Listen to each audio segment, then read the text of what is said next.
Oke, sekarang gue mau ngebahas tentang negara-negara yang udah adopsi kripto, itu negara mana aja. Dan udah beberapa negara sih, kira-kira udah ngadopsi kripto dan menerima kripto itu siapa saja. Indonesia ini termasuk atau enggak? Nah, gak perlu bertanya-tanya lagi, di sini gue bakal jelasin negara mana aja yang udah adopsi kripto. Tapi disclaimer dulu, mungkin ini gue nggak ngecover semuanya. Cuma beberapa negara aja yang udah ngadopsi kripto dari hasil riset gue sendiri. So, kalau lu mau nambahin, boleh banget. Nanti kita diskusi di kolom komentar di bawah sini.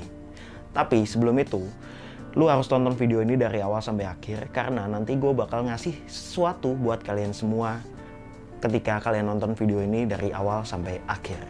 Oke, sekarang kita masuk ke pembahasannya. Negara mana aja sih yang udah adopsi kripto? Nah, negara pertama udah jelas, yang paling terkenal banget ini adalah negara El Salvador. Negara satu ini itu jadi negara pertama yang mengakui Bitcoin sebagai alat pembayaran yang sah itu waktu bulan Juni 2021. Pemerintah dari negara El Salvador meluncurkan dompet Sivo di September 2021 dengan ngasih insentif $30 dalam bentuk Bitcoin setiap penggunanya. Meskipun pasar kripto mengalami penurunan pada tahun 2022, Presiden Nayib Bukele tetap mendukung yang namanya Bitcoin dan berencana membeli 1 Bitcoin per hari buat ngedukung aset digital tersebut. Mantep banget nggak negara El Salvador ini? Juni memilih mendukung langkah untuk membuat undang-undang yang mengadopsi Bitcoin. Nah, itulah negara yang pertama kali ngadopsi Bitcoin. Yang kedua, ada negara Uni Emirates Arab atau UAE. Sempat gue bahas di video gue sebelumnya tentang negara Emirates Arab ini. Nah, negara satu ini itu adalah negara Islam yang mengadopsi kripto dan startup yang berkembang. Nah, buat lo yang masih skeptis, ini buktinya UAE aja sebagai negara Islam berani ngadopsi kripto. UAE menempati posisi ketiga dengan skor 41,8 di bulan Agustus 2024. Dan pengadilan Dubai menyetujui penggunaan mata uang kripto sebagai untuk pembayaran gaji di negaranya dan mendorong lebih banyak bisnis buat mempertimbangkan kripto untuk jadi alat transaksi domestiknya. Wah, udah serius banget kalau kita ngomongin UAE ini, bos. Nah, bentuk gajinya udah dalam bentuk mata uang kripto. Nah, hidup di masa depan banget ini kalau kita ngomongin UAE atau negara Dubai atau negara-negara berkembang di Timur Tengah sana. Nah, hal ini bisa ngebuat mereka jadi salah satu pusat kripto dunia. Dan gak heran karena udah semasuk itu kripto di negara mereka. Nah, negara selanjutnya itu ada negara Singapura. Negara macan putih ini menempati posisi teratas dalam indeks adopsi kripto Henley tahun 2024 dengan skor 45,6 dari 60 poin. Agak tinggi nih posisi poinnya emang kalau negara Singapura. Nah, Singapura juga punya lingkungan ekonomi yang maju dan regulasi kriptonya yang cukup jelas. Undang-undang Layanan Pembayaran dan Otoritas Moneter Singapura atau MIS udah nyiptain ekosistem yang mendukung adopsi Bitcoin.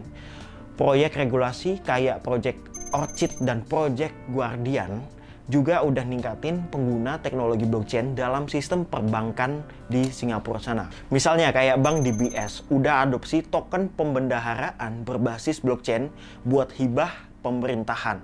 Ini artinya Singapura udah melek banget akan teknologi blockchain dan kripto. One step ahead lah bisa dibilang ini negara. Memang nggak kaleng-kaleng. Dan gak berhenti di negara itu aja. Hong Kong juga termasuk negara yang adopsi kripto. Negara ini ada di peringkat kedua dalam adopsi kripto global dengan skor 41,2 poin.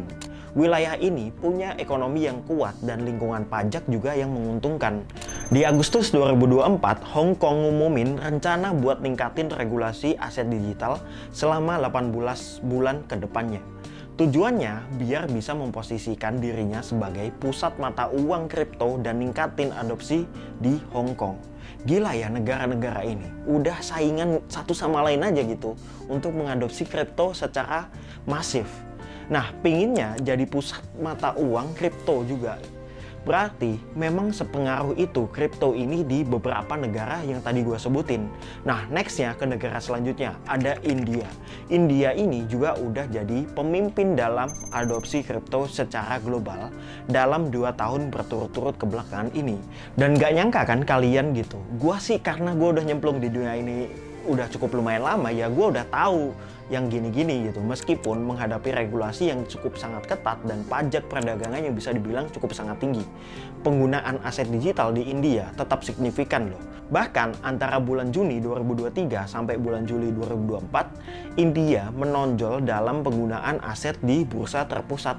Ada keuangan terdesentralisasi. Lagi-lagi gue bilang, meskipun ada tantangan regulasi di 2018, termasuk ada pemberitahuan dari Financial Intelligence Unit kepada 9 bursa kripto luar negeri pada Desember 2023, investor India tetap aktif di pasar kripto.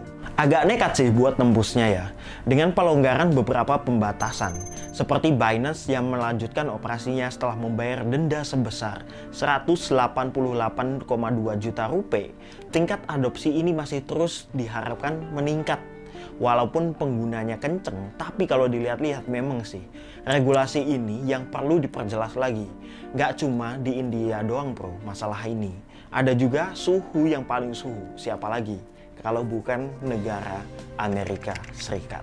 Nah, US ini udah ngalamin perkembangan signifikan dalam adopsi cryptocurrency, terutama dengan perubahan sikap presiden yang terpilih sekarang, Donald Trump, terhadap aset digital.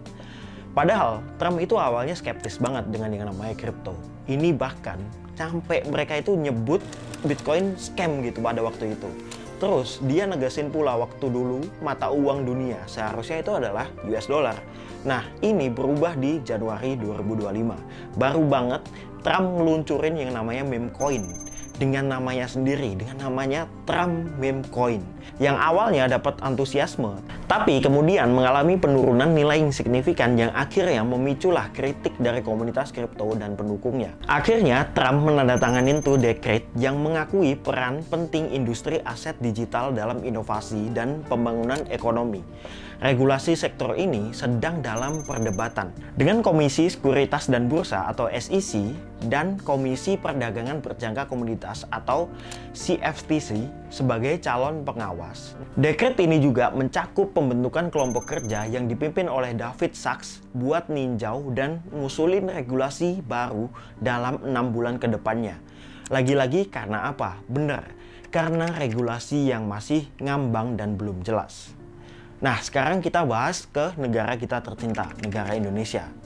Kalau di negara Indonesia ini udah ada nunjukin aktivitas perdagangan kripto yang kuat dan aliran masuk sebesar 157 miliar dolar dalam perdagangan aset digital dari mulai Juli 2023 sampai Juli 2024. Lagi-lagi, meskipun penggunaan kripto sebagai alat pembayaran itu dilarang, investasi dalam aset tersebut diperbolehkan.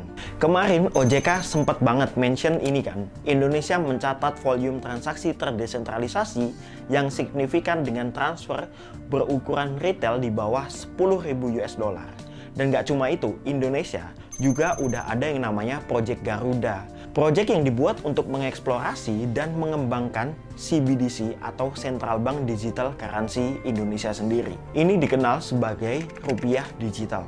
Tujuan utamanya adalah buat ngejaga kedaulatan rupiah di era digital dengan menciptakan mata uang digital yang diterbitkan oleh Bank Sentral atau Bank Negara Indonesia, atau biasa kita sebut dengan BI, Bank Indonesia. Kalau kita lihat dari Project Garuda ini, Indonesia masih mau mempertahankan secara kuat mata uang rupiah sampai mau beradaptasi dengan teknologi. Ini cukup mantep banget sih kalau gue lihat perkembangan negara Indonesia ini.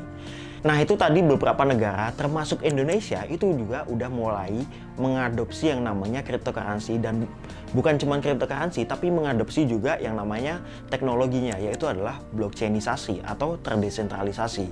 Nah, tadi kan di awal gua ngasih tahu lu semua bakal ada something spesial. Nah, something spesialnya itu gua bakal bagi-bagiin duit Rp200.000 buat 2 orang penonton pertama di video ini. Caranya gampang banget. Kalian tinggal screenshot aja video gua gua kali ini. Terus habis itu nanti kalian tinggal tag gua di Instagram kalian. Dan pastiin kalian udah ngefollow gua di Instagram, di TikTok, dan juga kalian udah subscribe channel YouTube gua kali ini. Nah, sebenarnya itu musuhnya cuma satu sih, regulasi yang harus ada secara tertata biar nggak ada yang namanya scam, penipuan, atau hal-hal yang tidak diinginkan lainnya gitu. Pasti semua negara concern tentang itu kan. Nah, menurut lu gimana tentang kripto ini? Kalau lu memimpin sebuah negara, mau nggak lu mempertimbangkan mata uang kripto ini masuk ke negara yang lu pimpin itu? Oke, thank you teman-teman semua udah nonton video gua kali ini, dan gua Hidayat di sini, signing out. Thank you.